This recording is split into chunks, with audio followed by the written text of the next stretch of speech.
Hello everyone and welcome back to anybody can learn GK. ਅੱਜ ਆਪਾਂ ਇਸ video ਦੇ ਵਿੱਚ ਜਿਹੜਾ ਆਪਣਾ ਮੌਕ ਟੈਸਟ ਹੈਗਾ ਪਹਿਲਾ ਉਹਦਾ ਪਾਰਟ ਸੈਕਿੰਡ ਦੇਖਾਂਗੇ। ਦੈਟ ਮੀਨਸ ਆਪਾਂ ਕੁਐਸਚਨ ਨੰਬਰ 21 ਤੋਂ ਲੈ ਕੇ ਕੁਐਸਚਨ ਨੰਬਰ 40 ਤੱਕ ਆ ਦੇਖਾਂਗੇ। ਇਹ ਤੋਂ ਪਹਿਲਾਂ ਫਸਟ ਪਾਰਟ ਆ ਚੁੱਕਿਆ ਹੈਗਾ। ਸੈਕਿੰਡ ਪਾਰਟ ਤੁਸੀਂ ਫਸਟ ਪਾਰਟ ਦੇਖਣ ਤੋਂ ਬਾਅਦ ਹੀ ਦੇਖਣਾ ਹੈ ਤੇ ਇੱਥੇ ਇੱਕ ਆਈ ਬਟਨ ਆਊਗਾ, ਜਾ ਕੇ ਤੁਸੀਂ ਦੇਖ ਸਕਦੇ ਹੋ ਪਹਿਲਾਂ, ਤੇ ਮੈਂ ਡਿਸਕ੍ਰਿਪਸ਼ਨ ਦੇ ਵਿੱਚ ਦੀ ਲਿੰਕ ਪਾ ਦੇਵਾਂਗਾ ਤਾਂ ਕਿ ਤੁਸੀਂ ਪਹਿਲਾਂ ਉਹ ਪਾਰਟ ਦੇਖ ਪਾਓ। ਤੇ ਆਹ ਹੈਸ਼ਟੈਗ ਤੁਸੀਂ ਯੂਜ਼ ਕਰ ਸਕਦੇ ਹੋ ਮੇਰੀ ਹੋਰ ਵੀਡੀਓਜ਼ ਦੇਖਣ ਦੇ ਲਈ। पहला क्वेश्चन गल कर रहे हैं question number 21। The ring of fire is एसोसीएटेड with, that मीनस एक टर्म हैगी है रिंग्स ऑफ फायर, वो किस नाल एसोसीएट करती है, किस नाल मेल खाती है? अर्थक्वेक नाल, वोल्कैनोज नाल, पैसिफिक ओशन नाल, या फिर फॉरेस्ट फायर नाल। तो इत्थे चार ऑप्शन दिते गए सीगे जिहदे विच गल कर रहे सीगा। अर्थक्वेक बारे तुहानूं पता ही है, भूकंप आना हैगा। वोल्कैनो दैट मीनस कि ज्वालामुखी फटना। पैसिफिक ओशन एक महासागर का नाम है। तो फॉरेस्ट फायर मतलब जंगल में अग लगना। तो मैं ना तुहानूं एक इमेज दिखाना, वो नाल सारी चीज़ां क्लीयर हो जाएगियां। वो इमेज है आह, ये अपना वर्ल्ड मैप है। तो पैसिफिक ओशियन के जिहड़ा आह वाला सारा एरिया है ना, क्योंकि अपना प्यारा इंडिया तो आ रहा, ये तो इलावा जिहड़ा आह वाला पार्ट है ना, इस पार्ट दे विच ना ਤੁਹਾਨੂੰ ਮੈਰੀਆਨਾ ਟ੍ਰੈਂਚ ਵੀ ਦੇਖਣ ਨੂੰ ਮਿਲੂਗਾ। ਮੈਰੀਆਨਾ ਟ੍ਰੈਂਚ ਨਾ ਡੀਪੈਸਟ ਟ੍ਰੈਂਚ ਹੈ ਵਰਲਡ ਦਾ, ਜਿਹੜਾ ਪੈਸੀਫਿਕ ਓਸ਼ਨ ਦੇ ਵਿੱਚ, ਯਾਨੀ ਕਿ ਇੱਕ ਸਮੁੰਦਰ ਦੇ ਵਿੱਚ ਨਾ ਇੱਕ ਤਰ੍ਹਾਂ ਦਾ ਖੱਡਾ ਹੈਗਾ ਅਤੇ ਡੀਪੈਸਟ ਹੈਗਾ। ਤੁਸੀਂ ਦੇਖ ਸਕਦੇ ਹੋ ਕਿੰਨਾ ਫੀਟ ਹੈਗਾ, 35,000 ਲਗਭਗ 36,000 ਫੀਟ ਕਹਿ ਸਕਦੇ ਹੋ ਤੁਸੀਂ, ਡੂੰਘਾ ਖੱਡਾ ਹੈਗਾ। ਅਤੇ ਆਹੀ ਇੱਕ ਜਿਹੜਾ ਏਰੀਆ ਹੈ ਇਹਦੇ ਵਿੱਚ ਨਾ ਮੈਕਸੀਮਮ ਜਿਹੜੇ ਆ ਤੁਹਾਨੂੰ ਵੋਲਕੈਨੋਸ ਦੇਖਣ ਨੂੰ ਮਿਲਣਦੇ ਨੇ, ਮੈਕਸੀਮਮ ਅਰਥਕੁਏਕ ਦੇਖਣ ਨੂੰ ਮਿਲਦੇ ਨੇ, ਅਤੇ ਆ ਪੈਸੀਫਿਕ ਓਸ਼ਨ ਦੇ ਵਿੱਚ ਹੁੰਦਾ ਹੈ। ਤਾਂ ਆਹ ਜਿਹੜਾ ਪਰਟੀਕੂਲਰ ਜਿਹੜਾ ਰੇਂਜ ਹੈ ਨਾ, ਇਹਨੂੰ ਨਾ ਆਪਾਂ ਰਿੰਗ ਆਫ ਫਾਇਰ ਕਹਿ ਦਿੰਦੇ ਹਾਂ। ਅਤੇ ਇੱਥੇ ਕੁਛ ਦੇਸ਼ ਦੇ, ਜਿਵੇਂ ਮੈਂ ਐਗਜ਼ਾਮਪਲ ਲਵਾਂ ਜਾਪਾਨ ਦੀ, ਜਾਪਾਨ 'ਚ ਤੁਸੀਂ ਦੇਖ ਸਕਦੇ ਹੋ ਨੋਰਮਲੀ ਜਿਹੜੇ ਅਰਥਕੁਏਕ ਆਉਂਦੇ ਰਹਿੰਦੇ ਨੇ, ਲੇਕਿਨ ਉੱਥੇ ਦੀ ਗੌਰਮੈਂਟ ਜ਼ਿਆਦਾ ਵਧੀਆ ਹੈਗੀ ਹੈ ਕਿ ਇੰਨੇ ਵੱਡੇ ਡਿਜ਼ਾਸਟਰ ਆਉਣ ਤੋਂ ਬਾਵਜੂਦ ਵੀ ਹੁਣ ਉੱਥੇ ਡਿਵੈਲਪਮੈਂਟ ਨਹੀਂ ਰੁਕ ਰਹੀ ਹੈਗੀ। ਮੰਨ ਲਓ ਜੇ ਰੋਡ ਟੁੱਟਦਾ ਤਾਂ ਰੋਡ ਵੀ ਬਹੁਤ ਜਲਦੀ ਡਿਵੈਲਪ ਕਰ ਦਿੰਦੇ ਨੇ, ਆਪਣੇ ਵਾਲਾ ਹਾਲ ਨਹੀਂ ਹੈਗਾ। ਤਾਂ ਇਸ ਐਕਸਪਲੇਨੇਸ਼ਨ ਆਪਾਂ ਕਹਿ ਸਕਦੇ ਹਾਂ ਕਿ ਅਰਥਕੁਏਕ ਵੀ ਆਉਂਦੇ ਆ, ਵੋਲਕੈਨੋ ਵੀ, ਅਤੇ ਪੈਸੀਫਿਕ ਓਸ਼ਨ ਤਾਂ ਓਬਵੀਅਸ ਜੀ ਗੱਲ ਹੈ ਰਿੰਗਸ ਆਫ ਫਾਇਰ ਨਾਲ ਐਸੋਸੀਏਟ ਕਰਦਾ, ਬਟ ਫੋਰੈਸਟ ਫਾਇਰ ਜਿਹੜਾ ਹੈਗਾ ਇਹ ਇੱਥੇ ਥੋੜ੍ਹਾ ਜਿਹਾ ਢੁਕਵਾਂ ਆਂਸਰ ਨਹੀਂ ਹੋਏਗਾ। ਤਾਂ 1 2 3 ਦਾ ਬਿਲਕੁਲ ਸਹੀ ਆਂਸਰ ਹੋਏਗਾ ਆਪਸ਼ਨ ਨੰਬਰ ਏ ਦਾ। ਨੈਕਸਟ 'ਤੇ ਜਾਂਦੇ ਆਪਾਂ। ਫਿਰ ਗੱਲ ਕਰ ਰਿਹਾ ਹੂ ਵਾਜ਼ ਦਾ ਲੀਡਰ ਆਫ ਜੈਕੋਬੀਅਨ, ਕਿ ਜੈਕੋਬੀਅਨ ਦਾ ਲੀਡਰ ਕੌਣ ਸੀਗਾ। ਬੇਸਿਕਲੀ ਆ ਫਰੈਂਚ ਰੈਵੋਲਿਊਸ਼ਨ ਦਾ ਕੁਐਸਚਨ ਸੀਗਾ, ਅਤੇ ਇਹਦਾ ਆਂਸਰ ਹੈਗਾ ਜੀ ਮੈਕਸਮਿਲਨ ਰੋਬਸਪੀਅਰ, ਯਾਨੀ ਕਿ ਆਪਸ਼ਨ ਨੰਬਰ ਬੀ। ਅਤੇ ਜੇਕਰ ਮੈਂ ਤੁਹਾਨੂੰ ਹਲਕਾ ਫੁਲਕਾ ਜੈਕੋਬੀਅਨ ਬਾਰੇ ਦੱਸਾਂ, ਬੇਸਿਕਲੀ ਆ ਫਰੈਂਚ ਰੈਵੋਲਿਊਸ਼ਨ ਦੇ ਵਿੱਚ ਨਾ ਜਦੋਂ ਇਹਦਾ ਰਾਜ ਸੀਗਾ ਤਾਂ ਉਹਨੂੰ ਰੇਨ ਆਫ ਟੈਰਰ ਕਹਿੰਦੇ ਸੀਗੇ, ਕਿਉਂਕਿ ਡਰ ਦਾ ਮਾਹੌਲ ਸੀਗਾ। ਕਿਉਂਕਿ ਇਹਨੇ ਲਗਭਗ 1600 ਲੋਕਾਂ ਨੂੰ ਗੁਲੇਟਿਨ ਦਿੱਤਾ ਸੀਗਾ। ਗੁਲੇਟਿਨ ਦਾ ਮਤਲਬ ਕੀ ਹੈ ਕਿ ਐਗਜ਼ੀਕਿਊਸ਼ਨ ਦੇਣਾ। ਤਾਂ ਤੁਸੀਂ ਨਾ ਕਈ ਵਾਰ ਇੰਗਲਿਸ਼ ਮੂਵੀਜ਼ ਦੇ ਵਿੱਚ ਦੇਖਿਆ ਹੋਣਾ ਕਿ ਹੁੰਦੇ ਕੀ ਹੈ, ਇੱਕ ਤਖਤੀ ਜੀ ਰੱਖਦੇ ਨੇ, ਇੱਥੇ ਬੰਦੇ ਦੀ ਗਰਦਨ ਰੱਖੀ ਅਤੇ ਉੱਪਰੋਂ ਇੱਕ ਬਹੁਤ ਹੀ ਤੇਜ਼ ਹਥਿਆਰ ਟਾਈਪ, ਮਤਲਬ ਕਿ ਬਿਲਕੁਲ ਹੀ ਤੇਜ਼ ਪਰਤ ਵਾਲੀ ਲੋਹਾ ਜਿਹੜਾ ਸੀਗਾ ਉੱਪਰ ਸਿੱਟ ਜਾਂਦਾ ਸੀਗਾ, ਅਤੇ ਇੱਕ ਝਟਕੇ ਦੇ ਵਿੱਚ ਮੁੰਡੀ ਅੱਡ ਹੋ ਜਾਂਦੀ ਸੀ ਅਤੇ ਔਨ ਦਾ ਸਪੋਟ ਹੀ ਡੈਥ ਹੋ ਜਾਂਦੀ ਸੀ, ਓਬਵੀਅਸ ਜੀ ਗੱਲ ਹੈ।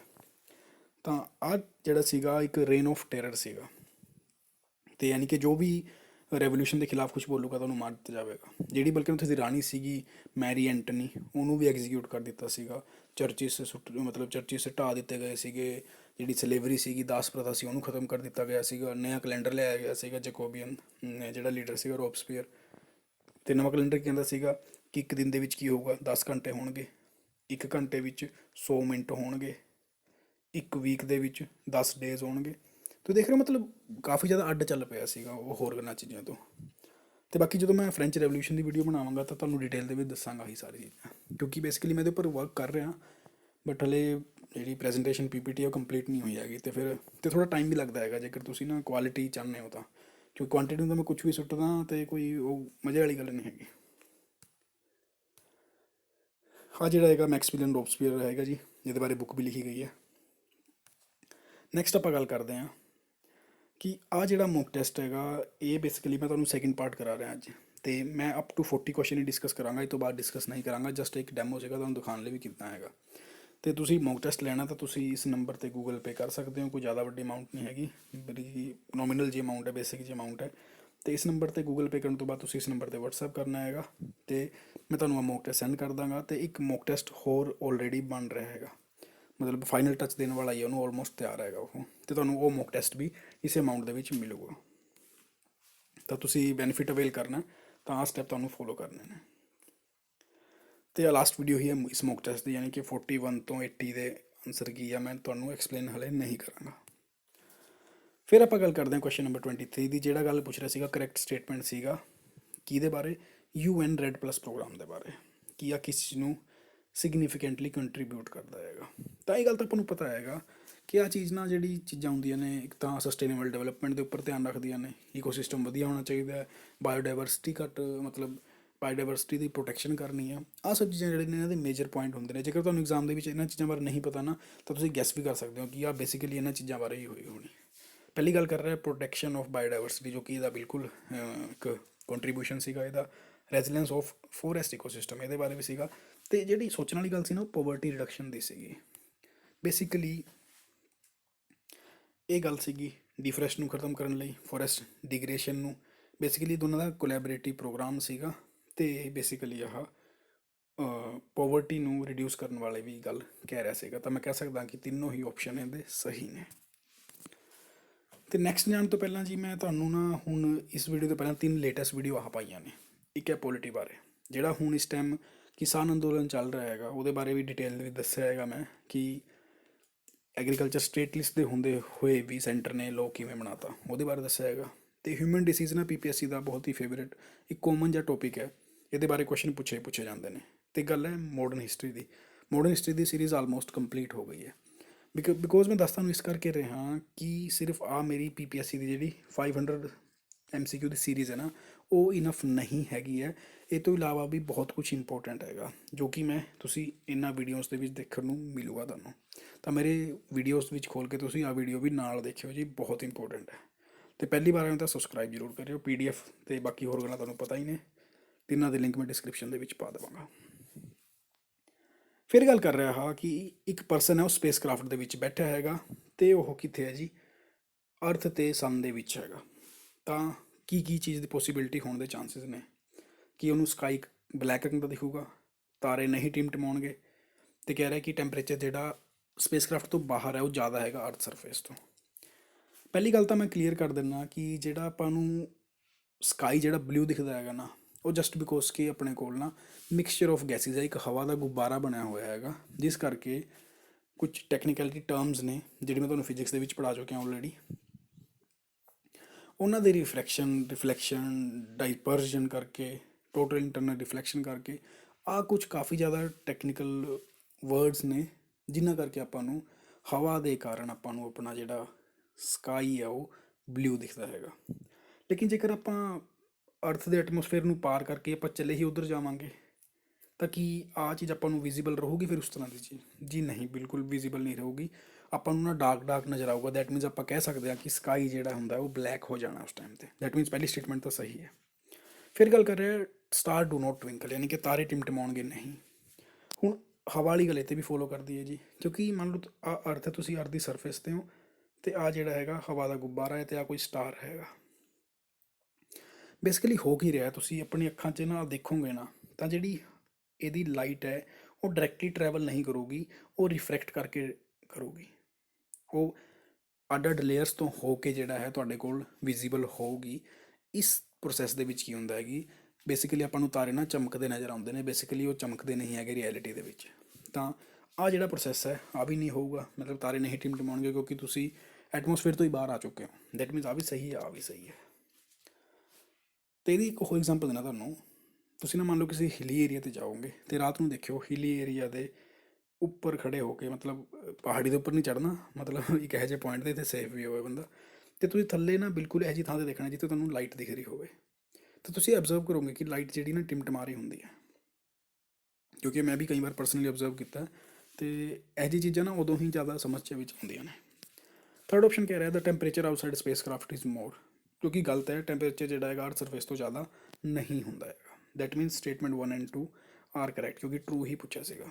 ਤਾਂ ਆਪਸ਼ਨ ਨੰਬਰ B ਇਹਦਾ ਸਹੀ ਆਨਸਰ ਹੋ ਜਾਊਗਾ। ਨੈਕਸਟ ਗੱਲ ਕਰ ਰਹੇ ਕਿ T/2, ਬੇਸਿਕਲੀ ਆ X ਨਹੀਂ ਹੈਗਾ, T × 2 ਹੈ। ਤਾਂ ਇਹਦੇ ਵਿੱਚੋਂ ਕਿਹੜੀ ਸਟੇਟਮੈਂਟ ਗਲਤ ਹੈ? ਪਹਿਲਾਂ ਕਹਿ ਰਿਹਾ ਹੈਗਾ T2 ਜਿਹੜਾ ਗੋਲ ਹੈਗਾ ਇਹ ਗਲੋਬਲ ਕਮਿਟਮੈਂਟ ਹੈ, ਕਾਹਦੇ ਲਈ? ਜਿਹੜੇ ਟਾਈਗਰਸ ਨੇ, ਵਾਈਲਡ ਟਾਈਗਰਸ ਨੇ, ਉਹਨਾਂ ਦੀ ਜਨਸੰਖਿਆ ਨੂੰ ਡਬਲ ਕਰਨ ਦਾ 2022 ਤੱਕ ਦਾ ਉਦੇਸ਼ ਹੈ। ਤਾਂ ਸਟੇਟਮੈਂਟ ਬਿਲਕੁਲ ਸਹੀ ਹੈ। ਫਿਰ ਗੱਲ ਕਰ ਰਿਹਾ ਜਿਹੜਾ ਪੀਲੀਭੀਤ ਟਾਈਗਰ ਰਿਜ਼ਰਵ ਉੱਤਰ ਪ੍ਰਦੇਸ਼ ਦੇ ਵਿੱਚ, ਉਹਨੇ ਆ ਇੰਟਰਨੈਸ਼ਨਲ T/2 ਅਵਾਰਡ ਜਿੱਤਿਆ ਬਿਕੋਜ਼ ਉਹਨੇ ਆਪਣੇ ਪਿਛਲੇ 4 ਸਾਲ ਦੇ ਰਿਕਾਰਡ ਦੇ ਵਿੱਚ ਟਾਈਗਰ ਦੀ ਜਿਹੜੀ ਸੰਖਿਆ ਹੈ ਉਹ ਡਬਲ ਕੀਤੀ ਹੈ। ਆ ਵੀ ਸਹੀ ਹੈ, ਆ ਵੀ ਸਹੀ ਹੈ, that means both. Option number C. ਜੇਕਰ ਇੱਦਾਂ ਕਰ ਰਹੇ ਹੋ ਤਾਂ ਗਲਤ ਕਰ ਰਹੇ ਹੋ, ਕਿਉਂਕਿ ਪੁੱਛਿਆ ਹੀ ਇਨਕਰੈਕਟ ਹੈ। ਜਦਕਿ ਦੋਨੋਂ ਸਟੇਟਮੈਂਟ ਸਹੀ ਨੇ ਤਾਂ ਇਨਕਰੈਕਟ ਕੀ ਹੋ ਜਾਊਗਾ? ਨੀਦਰ 1 ਔਰ 2। ਆਪਸ਼ਨ ਨੰਬਰ ਡੀ ਇਹਦਾ ਸਹੀ ਆਨਸਰ ਹੋਊਗਾ। ਹੁਣ ਆਪਾਂ ਗੱਲ ਕਰਦੇ ਹਾਂ ਵੋਲਕੈਨਿਕ ਐਰਪਸ਼ਨ ਡੂ ਨਾਟ ਅਕਰ ਇਨ, ਯਾਨੀ ਕਿ ਜਿਹੜੇ ਜਵਾਲਾਮੁਖੀ ਫਟਣ ਦੀ ਪ੍ਰਕਿਰਿਆ ਹੈ ਉਹ ਕਿਹੜੇ ਦੇ ਆਪਾਂ ਅਰਾਊਂਡ ਨਹੀਂ ਦੇਖਦੇ, ਬਾਲਟਿਕ ਸੀ, ਬਲੈਕ ਸੀ, ਕੈਰੀਬੀਅਨ ਸੀ ਜਾਂ ਕੈਸਪੀਅਨ ਸੀ।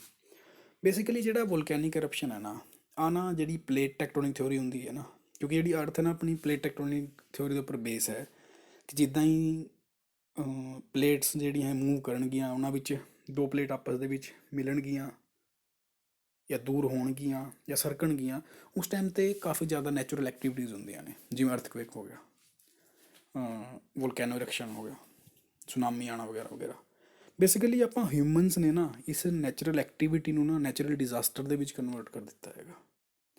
ਮੈਂ ਸਹੀ ਕਹਿ ਰਿਹਾ ਕਿਉਂਕਿ ਆ ਜਿਹੜੀ ਚੀਜ਼ਾਂ ਨੇ ਨੈਚੁਰਲ ਐਕਟੀਵਿਟੀ ਨੇ, ਡਿਜ਼ਾਸਟਰ ਇਸ ਕਰਕੇ ਹੋਇਆ ਹੈਗਾ। ਮੰਨ ਲਓ ਕੋਈ ਏਰੀਆ ਹੈਗਾ, ਉੱਥੇ ਅਰਥਕੁਏਕ ਆਉਣ ਦੇ ਚਾਂਸਿਸ ਜ਼ਿਆਦਾ ਰਹਿੰਦੇ ਨੇ ਜਾਂ ਫਿਰ ਹਾਈ ਰਿਸਕ ਜ਼ੋਨ ਹੈ, ਅਤੇ ਇੱਕ ਪਰਟੀਕੂਲਰ ਕੋਈ ਕਮਿਊਨਿਟੀ ਕਹਿ ਲਓ ਜਾਂ ਫਿਰ ਜਨਤਾ ਕਹਿ ਲਓ ਉਸ ਏਰੀਆ ਦੇ ਵਿੱਚ ਰਹਿ ਰਹੀ ਹੈ ਫਿਰ ਵੀ, ਅਤੇ ਜੇਕਰ ਭੂਕੰਪ ਪਤਾ ਹੈ ਜੀ ਭੂਕੰਪ ਆਉਂਦਾ ਹੈਗਾ ਤਾਂ ਆਪਾਂ ਨੂੰ ਆਪਣੇ ਆਪ ਨੂੰ ਉਸ ਤਰ੍ਹਾਂ ਢਾਲਣਾ ਪੈਣਾ ਹੈਗਾ ਜਿਵੇਂ ਜਾਪਾਨ ਦੇ ਵਿੱਚ ਕਰਦੇ ਨੇ, ਕਿਉਂਕਿ ਉੱਥੇ ਮਾਲ ਦਾ ਨੁਕਸਾਨ ਤਾਂ ਕਾਫੀ ਹੁੰਦਾ ਬਟ ਜਾਨ ਦਾ ਨਹੀਂ ਹੁੰਦਾ ਹੈਗਾ, ਕਿਉਂਕਿ ਉਹ ਉਸੇ ਤਰੀਕੇ ਨਾਲ ਅਡੈਪਟ ਕਰ ਚੁੱਕੇ ਨੇ। ਮੰਨ ਲਓ ਜੇ ਹੁਣ ਇੰਡੀਆ ਦੇ ਵਿੱਚ ਦਿੱਲੀ ਸਾਈਡ ਕੋਈ ਆ ਜਾਏ ਭੂਕੰਪ ਜੇ, ਤਾਂ ਨਹੀਂ ਕਿਤੇ ਲੋਕ ਮਰ ਜਾਣੇ, ਮਤਲਬ ਹਾਈ ਰੇਂਜ ਦਾ ਭੂਕੰਪ ਆ ਜਾਏ। ਲੇਕਿਨ ਜੇਕਰ ਆਪਾਂ ਪਹਿਲਾਂ ਹੀ ਪ੍ਰੀਕੋਸ਼ਨ ਮੈਟਰ ਲੈ ਕੇ ਚੱਲਾਂਗੇ ਤਾਂ ਜਾਨ ਦਾ ਨੁਕਸਾਨ ਹੋਣ ਤੋਂ ਬਚ ਸਕਦਾ ਹੈਗਾ। ਤਾਂ ਆਹੀ ਮੈਟਰ ਹੈਗਾ, ਮੈਂ ਕਹਿ ਰਿਹਾ ਕਿ ਇਹ ਨੈਚੁਰਲ ਐਕਟੀਵਿਟੀਜ਼ ਨੇ, ਡਿਜ਼ਾਸਟਰ ਤਾਂ ਆਪਾਂ ਨੇ ਖੁਦ ਬਣਾਇਆ। ਅਤੇ ਆ ਜਿਹੜਾ ਬਾਲਟਿਕ ਸੀ ਵਾਲਾ ਰੀਜ਼ਨ ਹੈ ਨਾ, ਉੱਥੇ ਜਿਹੜਾ ਹੈਗਾ ਇਹ ਪਲੇਟ ਜਿਹੜੇ ਐਜ ਦੇ ਉੱਪਰ ਰਿਲੇਟ ਨਹੀਂ ਕਰਦਾ। ਪਲੇਟ ਐਜ ਦਾ ਮਤਲਬ ਕੀ ਹੈ? ਮੰਨ ਲਓ ਕੋਈ ਪਲੇਟ ਟੈਕਟੋਨਿਕਸ ਦੀ ਪਲੇਟ ਹੈ, ਜਿਹੜੇ ਏਰੀਆ ਇਸ ਦੇ ਦੌਰਾਨ ਆਉਣਗੇ, ਨੇੜੇ ਤੇੜੇ ਆਉਣਗੇ, ਉੱਥੇ ਜਿਹੜੀ ਹੈ ਹਲਚਲ ਜ਼ਿਆਦਾ ਹੋਊਗੀ, ਜਿਹੜੇ ਬੈਕ ਸਾਈਡ 'ਤੇ ਹੋਣਗੇ ਉੱਥੇ ਹਲਚਲ ਘੱਟ ਹੋਊਗੀ। ਅਤੇ ਬਾਕੀ ਜਿਹੜੀ ਮੇਰੀ ਜੋਗਰਾਫੀ ਦੀ ਸੀਰੀਜ਼ ਹੈ ਉਹਦੇ ਵਿੱਚ ਨਾ ਮੈਂ ਡਿਟੇਲ ਦੇ ਵਿੱਚ ਡਿਸਕਸ ਕਰਾਂਗਾ ਇਹਨੂੰ। ਫਿਰ ਗੱਲ ਕਰ ਰਿਹਾ who is the first lady of United States of America, ਯਾਨੀ ਕਿ ਅਮਰੀਕਾ ਦੀ ਫਸਟ ਲੇਡੀ ਕੌਣ ਹੈ? ਫਸਟ ਲੇਡੀ ਦਾ ਮਤਲਬ ਹੈ ਕਿ ਜਿਹੜਾ ਕਰੰਟ ਪ੍ਰੈਜ਼ੀਡੈਂਟ ਹੈ ਉਹਦੀ ਵਾਈਫ, ਕਿਉਂਕਿ ਆਪਾਂ ਇੰਡੀਆ ਦੇ ਵਿੱਚ ਵੀ ਪੜ੍ਹਦੇ ਹਾਂ ਕਿ ਫਸਟ ਪਰਸਨ ਆਫ ਇੰਡੀਆ ਜਿਹੜਾ ਹੁੰਦਾ ਉਹ ਪ੍ਰੈਜ਼ੀਡੈਂਟ ਹੁੰਦਾ ਹੈਗਾ। ਸੇਮ ਕੇਸ ਹੈ ਅਮਰੀਕਾ ਦੇ ਵਿੱਚ।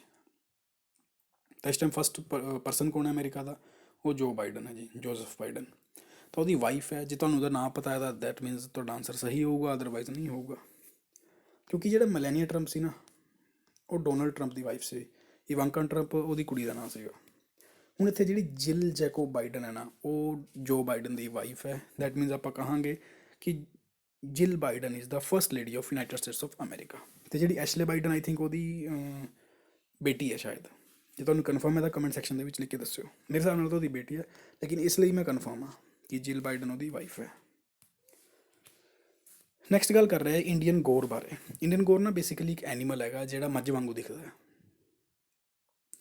ਅਤੇ ਨੋਰਮਲੀ ਜੇ ਤੁਸੀਂ ਦੇਖਣਾ ਚਾਹੁੰਦੇ ਹੋ ਆਹ ਗੂਗਲ 'ਤੇ ਦੇਖ ਸਕਦੇ ਹੋ ਨੋਰਮਲੀ। ਅਤੇ ਜੇ ਰੀਅਲ ਲਾਈਫ 'ਚ ਦੇਖਣਾ ਚਾਹੁੰਦੇ ਹੋ ਤਾਂ ਆਪਣੇ ਜਿਹੜੀ ਛਤਬੀੜ ਜੂ ਹੈ ਜੀਰਕਪੁਰ ਕੋਲ, ਉੱਥੇ ਵੀ ਆ ਤੁਹਾਨੂੰ ਦੇਖਣ ਨੂੰ ਮਿਲੂਗਾ, ਜਾ ਸਕਦੇ ਹੋ ਤੁਸੀਂ। ਮੈਂ ਵੀ ਹੁਣ ਰੀਸੈਂਟਲੀ ਜਾ ਕੇ ਆਇਆ ਸੀਗਾ। ਮੈਂ ਵੀ ਰੀਅਲ ਦੇ ਵਿੱਚ ਦੇਖਿਆ ਨਹੀਂ ਸੀਗਾ, ਦੇਖਿਆ ਤਾਂ ਸੀਗਾ ਬਟ ਪਤਾ ਨਹੀਂ ਸੀਗਾ ਵੀ ਆਹ ਚੀਜ਼ ਹੁੰਦੀ ਹੈ। ਹੁਣ ਮੈਂ ਕੁਛ ਹਫ਼ਤੇ 10 ਦਿਨ ਪਹਿਲਾਂ ਹੀ ਜਾ ਕੇ ਆਇਆ ਤਾਂ ਮੈਂ ਦੇਖਣ ਨੂੰ ਮਿਲਿਆ ਉੱਥੇ। ਆਹ ਗੱਲ ਕਹਿ ਰਿਹਾ ਕਿ ਇਹ ਜਿਹੜਾ ਇੰਡੀਅਨ ਗੋਰ ਹੈ ਉਹ ਸਟੇਟ ਐਨੀਮਲ ਹੈ ਬਿਹਾਰ ਅਤੇ ਗੋਆ ਦਾ, ਜੋ ਕਿ ਬਿਲਕੁਲ ਸਹੀ ਸਟੇਟਮੈਂਟ ਹੈ। ਫਿਰ ਗੱਲ ਕਹਿ ਰਿਹਾ ਵੀ ਹੁਣ ਨਿਊਜ਼ ਦੇ ਵਿੱਚ ਕਿਉਂ ਆਇਆ?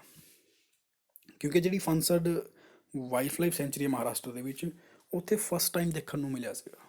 ਨੋਰਮਲੀ ਇੱਥੇ ਦੇਖਣ ਨੂੰ ਨਹੀਂ ਮਿਲਦਾ ਹੈਗਾ, ਕਿਉਂਕਿ ਜਿਹੜੀ ਚੀਜ਼ ਕਿਸੇ ਪਰਟੀਕੂਲਰ ਏਰੀਆ ਦੇ ਵਿੱਚ ਦੇਖਣ ਨੂੰ ਨਾ ਮਿਲੇ ਅਤੇ ਪਹਿਲੀ ਵਾਰ ਦੇਖਣ ਨੂੰ ਮਿਲੇ ਤਾਂ ਫਿਰ ਉਹ ਨਿਊਜ਼ ਬਣਦੀ ਹੈ। ਫਿਰ ਗੱਲ ਕਹਿ ਰਿਹਾ ਕਿ ਉਹਨੂੰ ਵਾਈਲਡ ਲਾਈਫ ਪ੍ਰੋਟੈਕਸ਼ਨ ਐਕਟ ਦੇ ਸ਼ੈਡਿਊਲ 2 ਦੇ ਵਿੱਚ ਰੱਖਿਆ ਗਿਆ ਹੈਗਾ। ਅਤੇ ਕੁਐਸ਼ਨ ਦੇ ਵਿੱਚ ਪੁੱਛਿਆ ਕਰੈਕਟ ਕਿਹੜਾ ਹੈਗਾ। ਬੇਸਿਕਲੀ ਆਹ ਸ਼ੈਡਿਊਲ 2 ਦੇ ਵਿੱਚ ਨਹੀਂ, ਸ਼ੈਡਿਊਲ 1 ਦੇ ਵਿੱਚ ਰੱਖਿਆ। ਤਾਂ 1 ਅਤੇ 2 ਠੀਕ ਹੋਊਗਾ, ਤਾਂ ਇਸ ਹਿਸਾਬ ਨਾਲ ਆਪਣਾ ਜਿਹੜਾ ਆਨਸਰ ਹੈ ਉਹ ਆਪਸ਼ਨ ਨੰਬਰ ਏ ਹੋ ਜਾਊਗਾ। ਨੈਕਸਟ ਗੱਲ ਕਰਦੇ ਹਾਂ ਕਿ ਕਿਹੜੀ ਦਰਗਾਹ ਸੀਗੀ ਜਿਹੜੀ ਅਕਬਰ ਨੇ ਵਿਜ਼ਿਟ ਕੀਤੀ ਸੀਗੀ। ਤਾਂ ਬੇਸਿਕਲੀ ਜਿਹੜਾ ਅਕਬਰ ਸੀ ਜੀ ਉਹ ਚਿਸ਼ਤੀ ਯਾਨੀ ਕਿ ਸੂਫੀਜ਼ਮ ਦੇ ਵਿੱਚ ਫੇਥ ਰੱਖਦਾ ਸੀਗਾ, ਅਤੇ ਉਹ ਫ੍ਰੀਕੁਐਂਟਲੀ ਵਿਜ਼ਿਟ ਕਰਦਾ ਸੀਗਾ ਖਵਾਜਾ ਮੋਇਨੁਦੀਨ ਚਿਸ਼ਤੀ ਦੀ ਦਰਗਾਹ ਜਿਹੜੀ ਅਜਮੇਰ ਦੇ ਵਿੱਚ ਹੈ। ਅਤੇ ਇਹ ਜਿਹੜੇ ਕੰਟੈਂਪਰੇਰੀ ਸੀਗੇ ਜੀ ਆਹ ਸੂਫੀ ਸ਼ੇਖ ਸਲੀਮ ਚਿਸ਼ਤੀ ਜਿਹੜੇ ਸਿਕਰੀ ਦੇ ਵਿੱਚ ਸੀਗੇ, ਉਹਦੇ ਕੰਟੈਂਪਰੇਰੀ ਸੀਗੇ, ਯਾਨੀ ਕਿ ਸਮਕਾਲੀਨ ਸੀਗੇ। ਤਾਂ ਆਪਾਂ ਕਹਿ ਸਕਦੇ ਹਾਂ ਕਿ ਮੁਆਇਨੁਦੀਨ ਚਿਸ਼ਤੀ ਇਹਦੇ ਸਹੀ ਆਨਸਰ ਹੋਊਗਾ। ਕਿਉਂਕਿ ਆਈ ਥਿੰਕ ਜਿਹੜਾ ਬਖਤਿਆਰ ਕਾਕੀ ਹੈ ਉਹ ਤਾਂ ਸ਼ਾਇਦ, ਜਿੱਥੇ ਤੱਕ ਮੈਨੂੰ ਯਾਦ ਹੈ, ਉਹ ਅਕਬਰ ਤੋਂ ਪਹਿਲਾਂ ਦੇ ਵੇਲੇ ਦਾ ਹੈ। ਜੇ ਤੁਹਾਡੇ ਇਹਦੇ ਬਾਰੇ ਤੁਹਾਨੂੰ ਕੁਝ ਡਿਟੇਲ ਚੰਗੀ ਤਰ੍ਹਾਂ ਪਤਾ ਹੈ ਤਾਂ ਮੈਨੂੰ ਕਮੈਂਟ ਸੈਕਸ਼ਨ ਦੇ ਵਿੱਚ ਦੱਸਿਓ। ਫਿਰ ਗੱਲ ਕਰ ਰਿਹਾ ਕਿ ਜਿਹੜੇ ਆਹ ਬਾਹਰ ਤੋਂ ਟਰੈਵਲਰ ਆਏ ਸੀ ਇੰਡੀਆ ਦੇ ਵਿੱਚ, ਉਹਨਾਂ ਨੂੰ ਕ੍ਰੋਨੋਲੋਜੀਕਲ ਆਰਡਰ 'ਚ ਲਾਓ, ਯਾਨੀ ਕਿ ਜਿਹੜਾ ਪਹਿਲਾਂ ਆਇਆ ਸੀ ਉਹਨੂੰ ਪਹਿਲਾਂ ਲਾਓ, ਜਿਹੜਾ ਬਾਅਦ 'ਚ ਆਇਆ ਸੀ ਉਹਨੂੰ ਬਾਅਦ 'ਚ ਲਾਓ। ਸਭ ਤੋਂ ਪਹਿਲਾਂ ਮੈਂ ਗੱਲ ਕਰਦਾ ਇਬਨ ਬਤੂਤਾ, ਜਿਹੜਾ ਆਇਆ ਸੀਗਾ ਮੋਰੋਕੋ ਤੋਂ। ਇਹ ਮੁਹੰਮਦ ਬਿਨ ਤੁਗਲਕ ਦੇ ਟਾਈਮ 'ਤੇ ਆਇਆ ਸੀਗਾ 1325 ਦੇ ਅਰਾਊਂਡ। ਫਿਰ ਗੱਲ ਕਰਾਂ ਟੈਵਰਨੀਅਰ ਬਾਰੇ, ਜਿਹੜਾ ਫਰੈਂਚ ਤੋਂ ਸੀਗਾ, ਇਹ 1638 ਦੇ ਵਿੱਚ ਆਇਆ ਸੀਗਾ। ਫਿਰ ਗੱਲ ਕਰ ਰਹੇ ਹਾਂ ਅਲ ਬਰੂਨ ਦੀ, ਜਿਹੜਾ ਖੀਵਾ ਦਾ ਰੈਜ਼ੀਡੈਂਟ ਸੀਗਾ, ਇਹ 1000 ਕੋਲ ਆਇਆ ਸੀਗਾ ਮੁਹੰਮਦ ਗਜਨੀ ਦੇ ਟਾਈਮ। ਫਿਰ ਗੱਲ ਕਰਦੇ ਹਾਂ ਮਨੁੱਕੀ ਦੀ, ਤਾਂ ਉਹ ਇਟਲੀ ਤੋਂ ਆਇਆ ਸੀਗਾ 1653 ਦੇ ਵਿੱਚ। ਤਾਂ ਹੁਣ ਤੁਹਾਨੂੰ ਸਾਰੇ ਇਹਨਾਂ ਚੀਜ਼ਾਂ ਬਾਰੇ ਪਤਾ ਲੱਗਿਆ, ਕੌਣ ਪਹਿਲਾਂ ਆਇਆ ਸੀਗਾ, ਕੌਣ ਬਾਅਦ 'ਚ ਆਇਆ ਸੀਗਾ, ਪੂਰੀ ਡਿਟੇਲ ਦੱਸੀ ਹੈ। ਤਾਂ ਤੁਸੀਂ ਕਹਿ ਸਕਦੇ ਹੋ ਕਿ ਆਪਸ਼ਨ ਨੰਬਰ ਬੀ, ਯਾਨੀ ਕਿ ਪਹਿਲਾਂ ਅਲ ਬਰੂਨੀ ਆਇਆ, ਫਿਰ ਇਬਨ ਬਤੂਤਾ, ਫਿਰ ਟਰੈਵਨੀਅਰ ਤੇ ਫਿਰ ਮਨੁੱਕੀ। ਫਿਰ ਗੱਲ ਕਰਦੇ ਹਾਂ ਆਪਾਂ ਕਿ ਔਰੰਗਜ਼ੇਬ ਨੇ ਦੱਖਣ ਦੇ ਵਿੱਚ, ਯਾਨੀ ਕਿ ਦਕਸ਼ਿਣ ਦੇ ਵਿੱਚ ਕਿਹੜੇ ਕਿਹੜੇ ਸਟੇਟ ਜਿੱਤੇ ਸੀਗੇ। 1686 ਦੇ ਵਿੱਚ ਉਹਨੇ ਬੀਜਾਪੁਰ, ਤੇ 1687 ਦੇ ਵਿੱਚ, ਯਾਨੀ ਕਿ ਨੈਕਸਟ ਹੀ ਈਅਰ ਉਹਨੇ ਆ ਜਿੱਤੇ, ਯਾਨੀ ਕਿ ਬੀਜਾਪੁਰ ਤੇ ਗੋਲਕੋਂਡਾ ਜਿਹੜਾ ਇਹਦਾ ਸਹੀ ਆਨਸਰ ਹੈ। ਹੁਣ ਗੱਲ ਕਰ ਰਹੇ ਉਹ ਕਿਹੜੇ ਪ੍ਰੋਡਕਟ ਨੇ ਜਿਹੜਾ ਟੈਕਸ, ਗੱਲ ਕਰ ਰਹੇ ਹਾਂ ਲੈਂਡ ਪ੍ਰੋਡਕਟ ਦੇ ਉੱਪਰ, ਯਾਨੀ ਕਿ ਜ਼ਮੀਨ ਦੇ ਉੱਪਰ ਲੱਗਣ ਵਾਲਾ ਟੈਕਸ ਸੀਗਾ। ਬੇਸਿਕਲੀ ਇਹ ਜਿਹੜੀ 4 ਟਰਮ ਨੇ ਆ ਉਰਦੂ ਦੇ ਅਲਫਾਜ਼ ਨੇ, ਸ਼ਾਇਦ ਮੈਂ ਚੰਗੀ ਤਰ੍ਹਾਂ ਇਹਨਾਂ ਨੂੰ ਪ੍ਰੋਨਾਊਂਸ ਨਾ ਕਰ ਪਾਵਾਂ, ਫਿਰ ਵੀ ਆਪਾਂ ਟਰਾਈ ਕਰ ਲਈ, ਜਿਵੇਂ ਖਰਜ਼ ਹੋ ਗਿਆ, ਖਮਜ਼ ਹੋ ਗਿਆ, ਉਸ਼ਰ ਹੋ ਗਿਆ ਤੇ ਮੁਕਤਾਈ। ਬੇਸਿਕਲੀ ਇਹਦੇ ਵਿੱਚ ਇੱਕ ਜਿਹੜਾ ਖੁਮਜ਼ ਹੈ ਨਾ, ਇਹ ਇੱਕ ਤਰ੍ਹਾਂ ਦਾ ਰਿਲੀਜੀਅਸ ਟੈਕਸ ਸੀਗਾ, ਯਾਨੀ ਕਿ ਜੋ ਕਿਉਂ ਜਾਂਦਾ ਸੀਗਾ, ਉੱਥੇ ਦੇ ਖਲੀਫਾ ਜਾਂ ਫਿਰ ਸੁਲਤਾਨ ਨੂੰ ਜਾਂਦਾ ਸੀਗਾ। ਇਸ ਕਰਕੇ ਆਹ ਟੈਕਸ ਜਿਹੜਾ ਹੈ ਨਾ, ਆਹ ਲੈਂਡ ਦੇ ਉੱਪਰ ਨਹੀਂ ਲਿਆ ਜਾਂਦਾ ਸੀਗਾ। ਤਾਂ ਮੈਂ 2 ਨੂੰ ਕੱਟ ਦੇਵਾਂਗਾ, ਤਾਂ ਜਿੱਥੇ ਜਿੱਥੇ 2 ਆਉਂਦਾ ਉਹਨੂੰ ਵੀ ਕੱਟ ਦੇਵਾਂਗਾ, ਅਤੇ ਆਹ ਕੱਟ ਗਏ। ਅਤੇ ਜਿਹੜਾ ਖਰਜ, ਯੂਸ਼ਰ ਅਤੇ ਮੁਕਤਾਈ ਹੈ, ਉਹ ਬਾਕੀ ਲੈਂਡ ਟੈਕਸ ਸੀਗੇ। ਤਾਂ ਇਹਦਾ ਆਨਸਰ ਕੀ ਹੋ ਜਾਊਗਾ ਜੀ? 1, 3 ਐਂਡ 4। ਫਿਰ ਗੱਲ ਕਰ ਰਿਹਾ 3 ਸਟੇਟਮੈਂਟ ਦਿੱਤੀਆਂ, ਪੁੱਛਿਆ ਗਿਆ ਕਰੈਕਟ ਕਿਹੜਾ ਹੈ। ਪਹਿਲੀ ਸਟੇਟਮੈਂਟ ਕਹਿੰਦੀ ਹੈ ਜੀ, ਜਿਹੜਾ ਅਸਮ ਦਾ ਜਿਹੜਾ ਲੀਡਿੰਗ ਪ੍ਰੋਡਿਊਸਰ ਕ੍ਰੋਪ ਹੈ ਉਹ ਟੀ ਹੈਗੀ ਹੈ, ਜੋ ਕਿ ਬਿਲਕੁਲ ਸਹੀ ਗੱਲ ਹੈ। ਫਿਰ ਗੱਲ ਕਰ ਰਿਹਾ ਕੌਫੀ ਜਿਹੜੀ ਆ ਉਹ ਤਾਮਿਲਨਾਡੂ ਦਾ ਮੇਨ ਕ੍ਰੋਪ ਹੈ। ਤਾਂ ਸਟੇਟਮੈਂਟ ਥੋੜੀ ਜਿਹੀ ਗਲਤ ਹੈ, ਕਿਉਂਕਿ ਜਿਹੜੀ ਕੌਫੀ ਹੈ ਨਾ ਉਹ ਕਰਨਾਟਕਾ ਦੀ ਮੇਨ ਕ੍ਰੋਪ ਹੈ। ਤਾਂ ਦੂਜਾ ਤਾਂ ਖਤਮ ਹੋ ਗਿਆ, ਦੂਜਾ ਖਤਮ ਹੋ ਗਿਆ ਤਾਂ ਦੈਟ ਮੀਨਸ ਆ ਵੀ ਖਤਮ ਹੋ ਗਿਆ, ਆ ਵੀ ਖਤਮ ਹੋ ਗਿਆ। ਫਿਰ ਗੱਲ ਕਰ ਰਿਹਾ ਜਿਹੜੀ ਛੱਤੀਸਗੜ੍ਹ ਦੀ ਮੇਨ ਕ੍ਰੋਪ ਹੈ, ਜੂਟ ਕਹਿ ਰਿਹਾ ਹੋਊਗਾ। ਤਾਂ ਛੱਤੀਸਗੜ੍ਹ ਦੀ ਜਿਹੜੀ ਮੇਨ ਕ੍ਰੋਪ ਹੈ ਨਾ, ਉਹ ਪੈਡੀ ਹੈ, ਨਾ ਕਿ ਜੂਟ, ਯਾਨੀ ਕਿ ਆ ਵੀ ਗਲਤ ਹੋ ਗਿਆ। ਹੁਣ ਆਪਣਾ ਆਨਸਰ ਕੀ ਹੋ ਜਾਊਗਾ ਜੀ? ਓਨਲੀ 1, ਆਪਸ਼ਨ ਨੰਬਰ ਏ। ਹੁਣ ਗੱਲ ਕਰ ਰਿਹਾ ਹੈ ਬਾਇਓਡਾਇਵਰਸਿਟੀ ਬਾਰੇ, ਕਿ ਬਾਇਓਡਾਇਵਰਸਿਟੀ ਜਿਹੜੀ ਹੈ ਲੋਅਰ ਲੈਟੀਟਿਊਡਸ ਦੇ ਵਿੱਚ ਜ਼ਿਆਦਾ ਦੇਖਣ ਨੂੰ ਮਿਲਦੀ ਹੈ ਐਜ਼ ਕੰਪੇਅਰ ਟੂ ਹਾਇਰ ਲੈਟੀਟਿਊਡਸ। ਤਾਂ ਬੇਸਿਕਲੀ ਆਹ ਸਟੇਟਮੈਂਟ ਸਹੀ ਹੈਗੀ ਹੈ, ਕਿਉਂਕਿ ਇੱਕ ਅੱਛੀ ਬਾਇਓਡਾਇਵਰਸਿਟੀ ਨੂੰ ਨਾ ਸਟੇਬਲ ਰਹਿਣ ਲਈ ਅਤੇ ਆਪਣੇ ਚਰਮ 'ਤੇ ਰਹਿਣ ਲਈ ਉਹਨੂੰ ਅੱਛੇ ਇਨਵਾਇਰਮੈਂਟ ਦੀ ਜ਼ਰੂਰਤ ਹੈ, ਸੁਟੇਬਲ ਇਨਵਾਇਰਮੈਂਟ ਦੀ ਜ਼ਰੂਰਤ ਹੈ। ਯਾਨੀ ਕਿ ਉਹਨੂੰ ਬਾਰਿਸ਼ ਵੀ ਚਾਹੀਦੀ ਹੈ, ਉਹਨੂੰ ਸਨਲਾਈਟ ਵੀ ਚੰਗੀ ਤਰ੍ਹਾਂ ਚਾਹੀਦੀ ਹੈ, ਤਾਂ ਹੀ ਕੋਈ ਚੀਜ਼ ਜਿਹੜੀ ਹੈ ਗਰੋ ਕਰ ਪਾਊਗੀ। ਅਤੇ ਦੋਨੋਂ ਸਟੇਟਮੈਂਟ ਬਿਲਕੁਲ ਸਹੀ ਨੇ, ਕਿਉਂਕਿ ਜਿਹੜਾ ਲੋਅਰ ਐਟੀਟਿਊਡ ਹੈਗਾ ਉਹਦੇ ਵਿੱਚ ਆਪਾਂ ਨੂੰ ਜ਼ਿਆਦਾ ਅੱਛੀ ਬਾਇਓਡਾਇਵਰਸਿਟੀ ਦੇਖਣ ਨੂੰ ਮਿਲਦੀ ਹੈ as compare to higher latitude, ਕਿਉਂਕਿ ਉਹਨਾਂ ਨੂੰ ਇੱਕ ਇਨਵਾਇਰਮੈਂਟ ਨਾ ਫੇਵਰੇਬਲ ਚਾਹੀਦਾ ਹੈਗਾ, ਜਿਹੜਾ ਉਹਨਾਂ ਨੂੰ ਲੋਅਰ ਲੈਟੀਟਿਊਡ ਦੇ ਵਿੱਚ ਹੀ ਮਿਲੂਗਾ। ਤਾਂ ਆਪਸ਼ਨ ਨੰਬਰ ਸੀ ਇਹਦਾ ਸਹੀ ਆਨਸਰ ਹੈ, ਕਿਉਂਕਿ ਹਰ ਸਟੇਟਮੈਂਟ ਦੇ ਵਿੱਚ ਨਾ ਤੁਸੀਂ ਕਰੈਕਟ ਅਤੇ ਇਨਕਰੈਕਟ ਤਾਂ ਜ਼ਰੂਰ ਚੈੱਕ ਕਰਨਾ। ਨੈਕਸਟ ਕੁਐਸਚਨ ਹੈ ਪੋਲਿਟੀ ਦਾ। ਆਹ ਗੱਲ ਕਹਿ ਰਿਹਾ ਕਿ if the prime minister of India belongs to upper house of parliament. ਦੇਖੋ ਆਪਣੇ ਵੈਸੇ 2 ਹਾਊਸ ਹੁੰਦੇ ਨੇ, ਤੁਹਾਨੂੰ ਪਤਾ ਹੀ ਹੈ, ਇੱਕ ਹੁੰਦਾ ਲੋਅਰ ਹਾਊਸ, ਇੱਕ ਹੁੰਦਾ ਅਪਰ ਹਾਊਸ। ਲੋਅਰ ਹਾਊਸ ਹੁੰਦਾ ਲੋਕ ਸਭਾ, ਅਪਰ ਹਾਊਸ ਰਾਜ ਸਭਾ। ਨੋਰਮਲੀ ਜਿਹੜਾ ਪ੍ਰਾਈਮ ਮਿਨਿਸਟਰ ਹੈ ਉਹ ਲੋਕ ਸਭਾ ਤੋਂ ਹੀ ਆਉਂਦਾ ਹੈਗਾ, ਲੇਕਿਨ ਰਾਜ ਸਭਾ ਤੋਂ ਵੀ ਆ ਸਕਦਾ ਹੈ। ਐਗਜ਼ਾਮਪਲ ਜਿਵੇਂ HD ਦੇਵਗੌੜਾ ਹੋ ਗਿਆ, ਮਨਮੋਹਨ ਸਿੰਘ ਹੋ ਗਿਆ, ਰਾਜ ਸਭਾ ਤੋਂ ਆਏ ਸੀਗੇ। ਤਾਂ ਕੁਐਸਚਨ ਕੀ ਕਹਿ ਰਿਹਾ ਹੈਗਾ, ਜੇਕਰ ਉਹ ਅਪਰ ਹਾਊਸ ਤੋਂ ਬਿਲੋਂਗ ਕਰੂਗਾ, ਯਾਨੀ ਕਿ ਰਾਜ ਸਭਾ ਤੋਂ ਬਿਲੋਂਗ ਕਰੂਗਾ, ਤਾਂ ਫਿਰ ਕੀ ਹੋਊਗਾ? ਕਹਿ ਰਿਹਾ ਪਹਿਲੀ ਗੱਲ, he will not be able to vote in his favour in the event of Lok Sabha. ਤਾਂ ਆਹ ਗੱਲ ਨਾ ਬਿਲਕੁਲ ਸਹੀ ਹੈ। ਪਤਾ ਕਿਉਂ? ਕਿਉਂਕਿ ਜਿਹੜਾ ਨੋ ਕੌਨਫੀਡੈਂਸ ਮੋਸ਼ਨ ਹੈ ਨਾ, ਉਹ ਲੋਅਰ ਹਾਊਸ ਦੇ ਵਿੱਚ ਆਉਂਦਾ ਹੈਗਾ, ਯਾਨੀ ਕਿ ਲੋਕ ਸਭਾ ਦੇ ਵਿੱਚ ਲਿਆਂਦਾ ਜਾਊਗਾ। ਅਤੇ ਜੇ ਪ੍ਰਾਈਮ ਮਿਨਿਸਟਰ ਮੈਂਬਰ ਹੀ RS ਦਾ ਹੋਊਗਾ ਤਾਂ ਇੱਥੇ ਵੋਟ ਕਿਵੇਂ ਕਰ ਲੂਗਾ? ਸੋਚਣ ਵਾਲੀ ਗੱਲ ਹੈ, ਕਿਉਂਕਿ ਇਸ ਕੁਐਸਚਨ ਦਾ ਆਨਸਰ ਨਾ ਉਦੋਂ ਹੀ ਦਿੱਤਾ ਜਾਊਗਾ ਜੇ ਤੁਹਾਨੂੰ ਅੱਛੀ ਨੌਲੇਜ ਹੈਗੀ ਹੈ, ਰੱਟਾ ਨਹੀਂ ਮਾਰਿਆ ਹੋਇਆ ਤੁਸੀਂ। ਜਿਹੜੇ ਅਗਲੀ ਕੁਐਸਚਨ ਦੀ ਗੱਲ ਕਰ ਰਿਹਾ, he will not be able to speak on budget on lower house. ਦੇਖੋ ਜੀ, ਜਿਹੜੇ PM ਹੈ ਜਾਂ ਕਾਊਂਸਿਲ ਆਫ ਮਿਨਿਸਟਰ ਹੈ ਉਹਨਾਂ ਨੂੰ ਬੋਲਣ ਦਾ ਹੱਕ ਵੀ ਹੈ ਅਤੇ ਵੋਟ ਪਾਉਣ ਦਾ ਵੀ ਹੱਕ ਹੈ। ਲੇਕਿਨ ਵੋਟ ਪਾਉਣ ਦਾ ਹੱਕ ਉੱਥੇ ਹੈਗਾ ਇਹਨਾਂ ਨੂੰ ਜਿੱਥੇ ਆਹ ਮੈਂਬਰ ਨੇ। ਅਦਰਵਾਈਜ਼ ਦੂਜੇ ਹਾਊਸ ਦੇ ਵਿੱਚ ਆਪ ਬੋਲ ਸਕਦੇ ਨੇ। ਜਿਵੇਂ ਕੋਈ ਵੀ ਕਾਊਂਸਿਲ ਮਿਨਿਸਟਰ ਦਾ ਬੰਦਾ, ਯਾਨੀ ਜਿਵੇਂ PM ਹੈ, ਉਹ ਲੋਕ ਸਭਾ ਦੇ ਵਿੱਚ ਵੀ ਬੋਲ ਸਕਦਾ ਹੈ, ਰਾਜ ਸਭਾ ਦੇ ਵਿੱਚ ਵੀ ਬੋਲ ਸਕਦਾ ਹੈ। ਲੇਕਿਨ ਵੋਟ ਪਾਉਣ ਦਾ ਫੇਵਰ ਉਹਨੂੰ ਉਦੋਂ ਹੀ ਮਿਲੂਗਾ ਜੇਕਰ ਉਹ ਉੱਥੇ ਦਾ ਮੈਂਬਰ ਹੈ। ਜਿਵੇਂ ਮੰਨ ਲਓ PM ਲੋਕ ਸਭਾ ਦਾ ਮੈਂਬਰ ਹੈ ਤਾਂ ਉਹਨੂੰ ਲੋਕ ਸਭਾ ਦੇ ਵਿੱਚ ਵੋਟ ਪਾਉਣ ਦਾ ਅਧਿਕਾਰ ਮਿਲੂਗਾ। ਤਾਂ ਆ ਕਹਿ ਰਿਹਾ ਕਿ will not able to speak. ਹਾਂ, ਬੋਲ ਉਹ ਕਿਸੇ ਵੀ ਸੈਸ਼ਨ 'ਚ ਰੱਖਦਾ, ਲੋਕ ਸਭਾ ਦੇ ਵਿੱਚ ਵੀ, ਰਾਜ ਸਭਾ ਦੇ ਵਿੱਚ ਵੀ। ਅਤੇ ਆਪਸ਼ਨ ਨੰਬਰ B ਕਹਿ ਰਿਹਾ not be able to speak, ਜੋ ਕਿ ਗਲਤ ਹੈ, ਉਹ ਏਬਲ ਹੈ। ਫਿਰ ਕਹਿ ਰਿਹਾ ਹੀ can make statement only in upper house. ਆਹ ਗਲਤ ਗੱਲ ਹੈ ਜੀ, ਦੋਨੋਂ ਹਾਊਸ ਦੇ ਵਿੱਚ ਸਟੇਟਮੈਂਟ ਕਰ ਸਕਦਾ ਹੈ ਉਹ। ਥਰਡ ਕਹਿ ਰਿਹਾ he will have to become a member of the lower house within 6 months after being sworn in as prime minister. ਯਾਨੀ ਕਿ ਇਹ ਗੱਲ ਕਹਿ ਰਿਹਾ ਕਿ ਉਹਨੂੰ ਜਿੱਦਾਂ ਹੀ ਉਹ ਪ੍ਰਾਈਮ ਮਿਨਿਸਟਰ ਬਣਦਾ ਹੈਗਾ ਅਪਰ ਹਾਊਸ ਦੇ ਵਿੱਚ ਆ ਕੇ, ਉਹਨੂੰ ਲੋਅਰ ਹਾਊਸ ਦੀ ਮੈਂਬਰਸ਼ਿਪ ਚਾਹੀਦੀ ਹੈ 6 ਮਹੀਨੇ ਦੀ, ਜੋ ਕਿ ਬਿਲਕੁਲ ਗਲਤ ਹੈ। ਗਲਤ ਇਸ ਲਈ ਹੈ ਕਿ ਇੱਕ ਇਹੋ ਜਿਹਾ ਬੰਦਾ, ਮੰਨ ਲਓ ਮੈਨੂੰ ਪ੍ਰਾਈਮ ਮਿਨਿਸਟਰ ਬਣਾ ਤਾ ਅਤੇ ਮੈਂ ਕੋਈ ਸੀਟ ਨਹੀਂ ਜਿੱਤੀ ਹੈਗੀ, ਮੈਂ ਇੱਕ ਨੋਰਮਲ ਇਨਸਾਨ ਹਾਂ, ਮੈਂ ਸਿਰਫ 6 month ਲਈ ਨਾ ਪ੍ਰਾਈਮ ਮਿਨਿਸਟਰ ਬਣ ਸਕਦਾ। ਜੇ ਮੈਂ ਲੰਬੇ ਟਾਈਮ ਲਈ ਬਣਨਾ ਤਾਂ ਮੈਨੂੰ ਜਾਂ ਤਾਂ ਲੋਕ ਸਭਾ ਦੀ ਜਾਂ ਰਾਜ ਸਭਾ ਦੀ ਮੈਂਬਰਸ਼ਿਪ ਚਾਹੀਦੀ ਹੈ। ਅਤੇ ਆਹ ਗੱਲ ਕਹਿ ਰਿਹਾ ਜਿਹੜਾ ਬੰਦਾ ਰਾਜ ਸਭਾ ਦਾ ਮੈਂਬਰ ਹੈ ਉਹਨੂੰ ਲੋਕ ਸਭਾ ਦਾ ਮੈਂਬਰ ਬਣਨਾ ਪੈਣਾ, ਜੋ ਕਿ ਗਲਤ ਹੈ। ਕਿਉਂਕਿ ਜੇ ਮੈਂ ਪ੍ਰਾਈਮ ਮਿਨਿਸਟਰ ਬਣਨਾ ਤਾਂ ਮੈਨੂੰ ਇੱਕ ਹਾਊਸ ਦੀ ਮੈਂਬਰਸ਼ਿਪ ਤਾਂ ਲੈਣੀ ਪਊਗੀ, ਅਤੇ ਜਿਹੜਾ ਔਖਾ ਕੰਮ ਹੈ ਕਿਉਂਕਿ ਮੇਰੇ ਤੋਂ ਨਹੀਂ ਹੋ ਪਾਉਣਾ ਇਹ ਚੀਜ਼। ਹਾਲਾਂਕਿ ਪੋਲੀਟਿਕਸ ਵਧੀਆ ਚੀਜ਼ ਹੈ, ਓਪਰਚੁਨਿਟੀ ਮਿਲਦੀ ਹੈ ਤਾਂ ਮੈਂ ਵੀ ਜਾਣਾ ਚਾਹਾਂਗਾ, ਲੇਕਿਨ ਮੇਰੇ ਗੋਲਸ ਕੁਛ ਅੱਡ ਨੇ ਜੀ, ਕਿਉਂਕਿ ਚੰਗੇ ਬੰਦੇ ਨੂੰ ਉੱਪਰ ਜਾਣ ਦਿੱਤਾ ਨਹੀਂ ਜਾਂਦਾ ਹੈਗਾ। ਹੁਣ ਗੱਲ ਕਰ ਰਹੇ ਹਾਂ ਫੰਡਾਮੈਂਟਲ ਡਿਊਟੀਜ਼ ਬਾਰੇ। ਇਹ 4 ਆਪਸ਼ਨ ਨੇ, ਇਹਨਾਂ ਵਿੱਚੋਂ ਕਿਹੜੀ ਫੰਡਾਮੈਂਟਲ ਡਿਊਟੀ ਹੈ, ਕਿਹੜੀ ਨਹੀਂ ਹੈਗੀ ਹੈ। ਜਿਹੜੀ ਪਹਿਲੀ ਗੱਲ ਕਰ ਰਿਹਾ to preserve the rich heritage of our composite culture, ਜਿਹੜਾ ਬਿਲਕੁਲ ਤੁਸੀਂ ਦੇਖਿਆ ਹੋਣਾ, ਫੰਡਾਮੈਂਟਲ ਡਿਊਟੀਜ਼ ਪੜ੍ਹੀਆਂ ਹੋਣੀਆਂ, ਉਹਨਾਂ ਦੇ ਵਿੱਚ ਲਿਖਿਆ ਹੋਇਆ ਹੈਗਾ। ਫਿਰ ਗੱਲ ਕਰਦਾ to protect weaker section of the social injustice, ਯਾਨੀ ਕਿ ਜੇਕਰ ਵੀਕਰ ਸੈਕਸ਼ਨ ਸੋਸਾਇਟੀ ਨੂੰ ਇਨਜਸਟਿਸ ਮਿਲ ਰਿਹਾ ਹੈਗਾ ਤਾਂ ਉਹਨੂੰ ਪ੍ਰੋਟੈਕਟ ਕਰਨਾ। ਬੇਸਿਕਲੀ ਨਾ ਆਹ ਜਿਹੜਾ ਹੈਗਾ ਇਹ ਫੰਡਾਮੈਂਟਲ ਡਿਊਟੀਜ਼ ਦੇ ਵਿੱਚ ਨਹੀਂ ਹੈਗਾ, ਇਹ ਹੈਗਾ DPSP ਦੇ ਵਿੱਚ।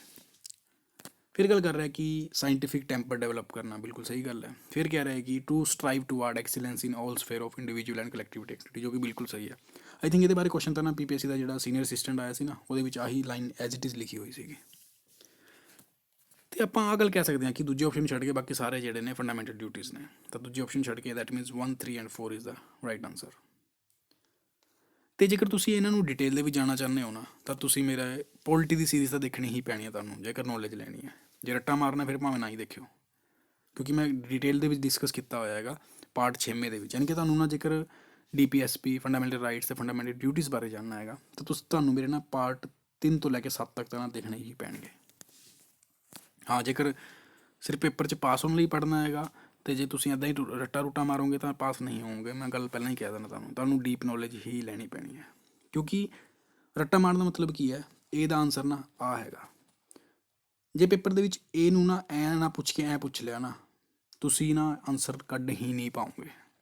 ਲਿਖ ਕੇ ਲੈ ਲਓ ਮੇਰੇ ਤੋਂ, ਤੁਸੀਂ ਉਦੋਂ ਹੀ ਲਿਖੋਗੇ ਜੇ ਤੁਹਾਨੂੰ ਪਤਾ ਹੈ ਨਾ ਵੀ ਇਹ ਹੈ ਨਾ ਜਿਹੜਾ ਐਂ ਵੀ ਹੋ ਸਕਦਾ, ਐਂ ਵੀ ਹੋ ਸਕਦਾ, ਅੱਛਾ ਐਂ ਵੀ ਹੋ ਸਕਦਾ, ਐਂ ਵੀ ਹੋ ਸਕਦਾ, ਕੁਛ ਵੀ ਹੋ ਸਕਦਾ, ਤੁਹਾਨੂੰ ਆਨਸਰ ਪਤਾ ਹੋਊਗਾ ਕਿਉਂਕਿ ਤੁਸੀਂ ਡਿਟੇਲ ਦੇ ਵਿੱਚ ਉਹਨੂੰ ਪੜ੍ਹਿਆ ਹੈਗਾ। ਨੈਕਸਟ ਗੱਲ ਕਰ ਰਿਹਾ ਕਿ ਇਹਨਾਂ ਵਿੱਚੋਂ ਕਿਹੜੀ ਜਿਹੜੀ ਹੈ DPSP ਹੈਗਾ। ਪਹਿਲੀ ਗੱਲ ਕਹਿ ਰਿਹਾ prohibition of trafficking in human beings and force labour, ਯਾਨੀ ਕਿ ਜਿਹੜੀ ਹਿਊਮਨ ਟਰੈਫਿਕਿੰਗ ਹੁੰਦੀ ਹੈ ਨਾ, ਜਿਵੇਂ ਬੱਚਿਆਂ ਨੂੰ ਉਠਾ ਲੈਂਦੇ ਨੇ ਕੁੜੀਆਂ ਨੂੰ ਅਤੇ ਉਹਨਾਂ ਤੋਂ ਮਜਬੂਰਨ ਜਾਂ ਤਾਂ ਉਹਨਾਂ ਤੋਂ ਮਜ਼ਦੂਰੀ ਕਰਾਈ ਜਾਊਗੀ, ਜਾਂ ਫਿਰ ਉਹਨਾਂ ਨੂੰ ਪੋਰਨੋਗ੍ਰਾਫੀ ਦੇ ਵਿੱਚ ਕੰਮ ਕਰਾਇਆ ਜਾਊਗਾ, ਜਾਂ ਉਹਨਾਂ ਨੂੰ ਖਰੀਦਿਆ ਵੇਚਿਆ ਜਾਊਗਾ, ਤਾਂ ਇਹਨੂੰ ਰੋਕਣ ਦੀ ਗੱਲ ਕਰ ਰਿਹਾ। ਸੈਕਿੰਡ ਗੱਲ ਕਰ ਰਿਹਾ ਹੈਗਾ prohibition of consumption except for medicinal purpose of intoxicating drink and other drugs which are injurious to health, ਯਾਨੀ ਕਿ ਜਿਹੜੇ ਡਰੱਗਸ ਨੇ ਅਤੇ ਇਨਟੋਕਸੀਕੇਟਿੰਗ ਡਰਿੰਕਸ ਨੇ ਉਹਨਾਂ ਨੂੰ ਸਿਰਫ ਮੈਡੀਸਨਲ ਯਾਨੀ ਕਿ ਮੈਡੀਸਨ ਪਰਪਸ ਦੇ ਵਿੱਚ ਯੂਜ਼ ਕੀਤਾ ਜਾਊਗਾ। ਜਿਵੇਂ ਮੈਂ ਕਹਿੰਦਾ ਇਹਦੇ ਵਿੱਚ ਐਗਜ਼ਾਮਪਲ ਲਵਾਂ ਨਾ ਮੈਰੀਜੁਆਨਾ ਦੀ, ਜਿਹਨੂੰ ਗਾਂਜਾ ਕਹਿੰਦੇ ਆਪਾਂ, ਕੈਨੇਡਾ ਦੇ ਵਿੱਚ ਲੀਗਲ ਹੈ, ਯਾਨੀ ਕਿ ਤੁਸੀਂ ਦੁਕਾਨ 'ਤੇ ਜਾ ਕੇ ਗਾਂਜਾ ਖਰੀਦ ਸਕਦੇ ਹੋ, ਕਿਉਂਕਿ ਉਹਨਾਂ ਨੇ ਕਿਹਾ ਕਿ ਰੀਕ੍ਰੀਏਸ਼ਨਲ ਪਰਪਸ ਲਈ ਅਸੀਂ ਇਹਨੂੰ ਅਲਾਊਡ ਕਰਦੇ ਹਾਂ, ਯਾਨੀ ਕਿ ਮਨੋਰੰਜਨ ਲਈ ਆਪਾਂ ਇਹਨੂੰ ਅਲਾਊ ਕਰ ਸਕਦੇ ਹਾਂ। ਇੰਡੀਆ ਦੇ ਵਿੱਚ ਵੈਸੇ ਤਾਂ ਅਲਾਊਡ ਨਹੀਂ ਹੈਗਾ, ਇਲੀਗਲੀ ਤਾਂ ਬੜੇ ਹੀ ਪਿਆਰ ਨਾਲ ਮਿਲਦਾ, ਕੋਈ ਵੀ ਚੀਜ਼ ਖਰੀਦ ਲਓ, ਭਾਵੇਂ ਉਹ ਹਥਿਆਰ ਹੋਇਆ ਜਾਂ ਮਤਲਬ ਗਾਂਜਾ ਹੋਇਆ, ਕੁਛ ਵੀ ਚੀਜ਼ ਮਿਲ ਸਕਦੀ ਹੈ। ਲੇਕਿਨ ਆਹ ਗੱਲ ਕਹਿ ਰਿਹਾ ਕਿ ਆਪਾਂ ਮੈਡੀਸਨ ਪਰਪਸ ਲਈ ਨਾ ਇਹਨੂੰ ਲੀਗਲੀ ਯੂਜ਼ ਕਰ ਸਕਦੇ ਹਾਂ। ਤਾਂ ਜਿਹੜੀ ਸਟੇਟਮੈਂਟ ਨੰਬਰ ਆਹ ਹੈ ਨਾ, ਆਹ 47 ਦੇ ਵਿੱਚ ਲਿਖੀ ਹੋਈ ਹੈ, ਯਾਨੀ ਕਿ ਆਰਟੀਕਲ ਨੰਬਰ 47 ਜਿਹੜਾ ਇਹਦੀ ਗੱਲ ਕਰ ਰਿਹਾ ਹੈਗਾ। ਅਤੇ ਜਿਹੜੀ ਫਸਟ ਗੱਲ ਕਰ ਰਿਹਾ ਨਾ ਇਹ ਜਿਹੜਾ ਹੈਗਾ ਇੱਕ ਫੰਡਾਮੈਂਟਲ ਰਾਈਟਸ ਹੈ, ਕਿਉਂਕਿ ਕੁਐਸਚਨ ਦੇ ਵਿੱਚ ਗੱਲ ਕਰ ਰਹੇ DPSP ਬਾਰੇ। ਤਾਂ ਆਪਾਂ ਕਹਿ ਸਕਦੇ ਹਾਂ DPSP ਨਹੀਂ ਹੈਗਾ, ਫੰਡਾਮੈਂਟਲ ਰਾਈਟਸ ਹੈ। ਜੇਕਰ ਇਹਦਾ ਵੋਇਲੇਸ਼ਨ ਹੋ ਰਿਹਾ ਹੈਗਾ ਤਾਂ ਆਪਾਂ ਆਵਾਜ਼ ਚੁੱਕ ਸਕਦੇ ਹੈਗੇ, ਕਿਉਂਕਿ ਫੰਡਾਮੈਂਟਲ ਰਾਈਟਸ ਹੀ ਨਾ ਇਨਫੋਰਸੇਬਲ ਨੇ, ਯਾਨੀ ਕਿ ਫੰਡਾਮੈਂਟਲ ਰਾਈਟਸ ਵੋਇਲੇਟ ਹੁੰਦੇ ਨੇ ਤਾਂ ਤੁਸੀਂ ਸੁਪਰੀਮ ਕੋਰਟ, ਹਾਈ ਕੋਰਟ ਜਾ ਸਕਦੇ ਹੋ। ਜੇ DPSP ਵੋਇਲੇਟ ਹੁੰਦਾ ਹੈਗਾ ਤਾਂ ਉਹਦੇ ਲਈ ਕੁਛ ਨਹੀਂ ਕਰ ਸਕਦੇ। ਫੰਡਾਮੈਂਟਲ ਡਿਊਟੀਜ਼ ਵੋਇਲੇਟ ਹੁੰਦੀ ਹੈ, ਉਹਦੇ ਲਈ ਕੁਛ ਨਹੀਂ ਕਰ ਸਕਦੇ, ਕਿਉਂਕਿ ਉਹ ਨੋਟ ਇਨਫੋਰਸੀਬਲ ਹੈਗਾ। ਕਰੋਗੇ ਤਾਂ ਵੀ ਠੀਕ ਹੈ, ਨਾ ਕਰੋਗੇ ਤਾਂ ਵੀ ਠੀਕ ਹੈ। ਬਸ ਤਾਂ ਆਪਣਾ ਇੱਕ ਤਰ੍ਹਾਂ ਦਾ ਨਾ ਇੱਕ ਐਥਿਕਸ ਬਣਦੇ ਨੇ ਕਿ ਇਹਨਾਂ ਚੀਜ਼ਾਂ ਦੀ ਵੀ ਪਾਲਣਾ ਕੀਤੀ ਜਾਵੇ। ਇਹ ਚੀਜ਼ਾਂ ਨਾ ਆਪਣੇ 'ਤੇ ਵੀ ਲਾਗੂ ਨੇ ਅਤੇ ਸਰਕਾਰ ਦੇ ਉੱਪਰ ਵੀ ਲਾਗੂ ਨੇ। ਹਰ ਚੀਜ਼ ਦਾ ਧਿਆਨ ਰੱਖਣਾ ਪੈਣਾ, ਕਿਉਂਕਿ ਸਰਕਾਰ ਨੂੰ ਕੋਈ ਇਹੋ ਜਿਹੀ ਕਾਨੂੰਨ ਬਣਾਉਣਾ ਤਾਂ ਉਹਨੂੰ DPSP ਦੇ ਥਰੂ ਹੀ ਬਣਾਉਣਾ ਪੈਣਾ। ਇੱਦਾਂ ਦਾ ਕਾਨੂੰਨ ਨਹੀਂ ਬਣਾ ਸਕਦੀ ਕਿ ਜਨਤਾ ਮਾਰ ਦੇਵੇ। ਤਾਂ ਇਹਦਾ ਆਨਸਰ ਕੀ ਹੋ ਜਾਊਗਾ ਜੀ? Only 2, option number B। ਅਤੇ ਇਹਦੇ ਬਾਰੇ ਵੀ ਮੈਂ ਚੌਥੇ ਪਾਰਟ ਦੇ ਵਿੱਚ ਚੰਗੀ ਤਰ੍ਹਾਂ ਦੱਸਿਆ ਹੋਇਆ ਕਿ ਜਿਵੇਂ ਆਪਣਾ ਰਾਈਟ ਟੂ ਰਿਲੀਜਨ ਹੈ, ਕਿ ਆਪਾਂ ਆਪਣਾ ਕੋਈ ਵੀ ਧਰਮ ਅਪਣਾ ਸਕਦੇ ਹਾਂ। ਤਾਂ ਨੋਰਮਲੀ ਦੇਖਿਆ ਜਾਵੇ ਤਾਂ ਜੇਕਰ ਕੋਈ ਗਨ ਲੈ ਕੇ ਜਾਂ ਚੱਕੂ ਲੈ ਕੇ ਘੁੰਮੇ ਤਾਂ ਆਪਾਂ ਕਹਿ ਸਕਦੇ ਹਾਂ ਕਿ ਖਤਰਾ ਹੈਗਾ। ਲੇਕਿਨ ਸਿੱਖ ਧਰਮ ਦੇ ਵਿੱਚ ਕਿਰਪਾਨ ਪਾਉਣ ਦੀ ਇਜਾਜ਼ਤ ਹੈਗੀ ਹੈ ਜੀ, ਆਪਾਂ ਸਾਰਿਆਂ ਨੂੰ ਪਤਾ, ਆਪਾਂ ਦੇਖਦੇ ਹੀ ਹਾਂ।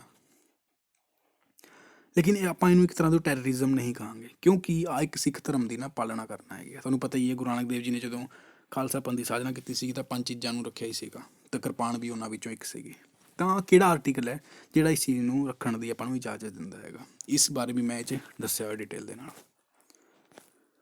ਫਿਰ ਗੱਲ ਕਰਦੇ ਹਾਂ, 4 ਗੰਗਾ ਦਿੱਤੀਆਂ ਨੇ, ਕਿਸ਼ਨ ਗੰਗਾ, ਗੰਗਾ, ਵੇਨ ਗੰਗਾ, ਪੈਨ ਗੰਗਾ। ਤਾਂ ਇਹਨਾਂ ਨੂੰ ਆਪਾਂ ਨੌਰਥ ਜਿਹੜੀ ਪਹਿਲਾਂ ਆਉਂਦੀ ਹੈ ਉਹਨੂੰ ਉੱਪਰ ਲਾਉਣਾ, ਬਾਕੀ ਥੱਲੇ ਲਾਉਣਾ ਹੈਗਾ। ਸਭ ਤੋਂ ਪਹਿਲਾਂ ਗੱਲ ਕਰਦੇ ਕਿਸ਼ਨ ਗੰਗਾ। ਇਹ ਨਾ ਇੱਕ ਜੇਹਲਮ ਦੀ ਟ੍ਰਿਬਿਊਟਰੀ ਹੈ, ਯਾਨੀ ਕਿ ਇਹ ਜੰਮੂ ਐਂਡ ਕਸ਼ਮੀਰ ਦੇ ਵਿੱਚ ਹੈ। ਤਾਂ ਆਪਾਂ ਕਹਿ ਸਕਦੇ ਹਾਂ ਕਿ ਇਹ ਨੌਰਥਨ ਮੋਸਟ ਹੋ ਗਈ, ਯਾਨੀ ਕਿ ਇਹ ਸਭ ਤੋਂ ਉੱਪਰ ਹੋ ਗਿਆ। ਤਾਂ ਕਿਸ਼ਨ ਗੰਗਾ ਆਪਾਂ ਮੰਨ ਲੈਂਦੇ ਹਾਂ ਆਹ ਹੈ, ਠੀਕ ਹੈ। ਫਿਰ ਗੱਲ ਕਰ ਰਿਹਾ ਗੰਗਾ ਬਾਰੇ। ਗੰਗਾ ਜਿਹੜੀ ਹੈਗੀ ਹੈ ਉਹ ਤੁਹਾਨੂੰ ਪਤਾ ਹੀ ਹੈ ਕਿ ਆਪਣੇ ਜਿਹੜਾ ਉੱਤਰਾਖੰਡ ਤੋਂ ਨਿਕਲ ਕੇ ਉਹ UP ਵੱਲ ਨੂੰ ਜਾ ਕੇ ਉਹ ਫਿਰ ਬੰਗਾਲ ਦੀ ਖਾੜੀ 'ਚ ਡਿੱਗਦੀ ਹੈ। ਦੈਟ ਮੀਨਸ ਇਹਦੇ ਤਾਂ ਥੱਲੇ ਹੀ ਆਊਗੀ ਜੀ। ਤਾਂ ਇਸ ਨਾਲ ਕਹਿ ਸਕਦੇ ਹਾਂ ਕਿ ਸਭ ਤੋਂ ਪਹਿਲਾਂ 1 ਆਉਣਾ, ਫਿਰ 2 ਆਉਣਾ, ਬਾਕੀ ਆਪਸ਼ਨ ਤੁਸੀਂ ਡਿਲੀਟ ਕਰ ਦਿਓ। ਹੁਣ ਆਪਾਂ ਗੱਲ ਕਰਦੇ ਹਾਂ A ਅਤੇ D ਬਾਰੇ, ਆਪਣਾ ਕੰਪੀਟੀਸ਼ਨ ਰਹਿ ਗਿਆ। ਫਿਰ ਗੱਲ ਕਰ ਰਹੇ ਹਾਂ ਵੇਨ ਗੰਗਾ ਦੀ। ਜਿਹੜੀ ਵੇਨ ਗੰਗਾ ਅਤੇ ਪੈਨ ਗੰਗਾ ਹੈ ਜੀ, ਆ ਟ੍ਰਿਬਿਊਟਰੀਜ਼ ਨੇ ਗੋਦਾਵਰੀ ਦੀ। ਅਤੇ ਜਿਹੜੀ ਵੈਨ ਗੰਗਾ ਹੈ ਉਹ ਪੈਨ ਗੰਗਾ ਤੋਂ ਉੱਪਰ ਆਉਂਦੀ ਹੈਗੀ ਹੈ। ਦੈਟ ਮੀਨਸ 1 2 3 4 ਇਹਦਾ ਸਹੀ ਆਨਸਰ ਹੋ ਜਾਊਗਾ ਆਪਸ਼ਨ ਨੰਬਰ A।